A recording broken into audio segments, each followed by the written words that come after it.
2 ദിവസമായിട്ട് മഴ നല്ല കുറവുണ്ടല്ലേ? രാവിലെ തന്നെ ഗപ്പിക്ക് തീറ്റിയൊക്കെ കൊടുത്ത് ഞാനും റിത്തുവും കൂടെ പാലെടുക്കാൻ പോവുകയാണേ. പോകുന്ന വഴിക്ക് അവൻ അവൻ്റെ ഭാഷയിൽ എന്നോട് എന്തൊക്കെയോ പറയുന്നുണ്ടേ. ഇങ്ങനെ മുറ്റത്തൂടൊക്കെ ഇറങ്ങി നടക്കാൻ ഭയങ്കര ഇഷ്ടാ. പോകുന്ന വഴിക്ക് തുളസിയിലയൊക്കെ പറിച്ച് തീറ്റയാണ് മെയിൻ പരിപാടി. ഇതാണ് ഞങ്ങളുടെ പാല് കൊണ്ടുവെക്കുന്ന സ്പോട്ട്.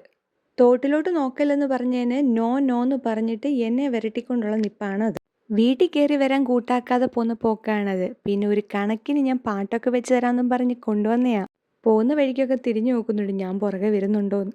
ഇന്നലത്തെ മാവ് കുറച്ചിരിപ്പുണ്ടായിരുന്നു. അതെടുത്ത് ഞാൻ വെളിയിൽ വെച്ച്. ആ സമയത്ത് റിതു എവിടുന്നോ ഒരു യോഗട്ടിൻ്റെ കുപ്പി എടുത്തുകൊണ്ട് വന്ന്. യോഗട്ട് കൊടുക്കാമെന്നും പറഞ്ഞ് ബഹളമായി. പിന്നൊരു കണക്കിന് ഞാൻ പറഞ്ഞ് സമാധാനിപ്പിച്ച് അവിടെ ഇരുത്തി. അല്ലെങ്കിൽ രാവിലത്തെ എൻ്റെ പണിയെല്ലാം ഫ്ലോപ്പാകും. പിന്നെ ഞാൻ ആ മാവെടുത്ത് ഇഡലി ഉണ്ടാക്കി. ആദ്യം ദോശ ഉണ്ടാക്കാമെന്നാ വിചാരിച്ചേ. പിന്നെ എളുപ്പം നോക്കിയപ്പം ഇഡലി തന്നെയാണ് നല്ലത്. അതാകുമ്പോൾ ഒറ്റയടിക്ക് പണിയങ്ങ് തീരുമല്ലോ. ഏത്? ബാക്കി വന്ന മാവെടുത്ത് ഫ്രിഡ്ജിലും കയറ്റി. 2-3 ദിവസമായിട്ട് ഞാൻ കണ്ടിന്യൂ ചെയ്തു പോകുന്ന ഒരു വെയിറ്റ് ലോസ് ഡ്രിങ്ക് ആണ് ഇത്. ഒരു കൺസിസ്റ്റൻസി ഇല്ലാത്ത വെയിറ്റ് ലോസ് ജേർണി ആയിരുന്നു ഇതുവരെ എനിക്കുണ്ടായിരുന്നത്. അതുകൊണ്ട് 2 കിലോ കുറച്ചാൽ 3 കിലോ ആയിട്ട് ഞാൻ കൂട്ടിക്കൊണ്ട് വരുമായിരുന്നു. അതുകൊണ്ട് തന്നെ പ്രോപ്പർ ഡയറ്റും എക്സസൈസും എല്ലാം മെയിൻറ്റെയിൻ ചെയ്ത് പോയേ പറ്റൂ.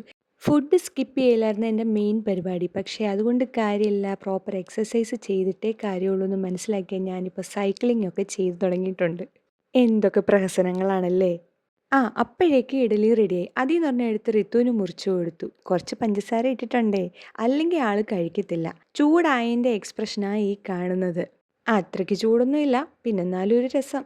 പിന്നെ ഞാനും ഫുഡ് കഴിച്ചു. അപ്പം അത്രയേ ഉള്ളൂ. ബായ്.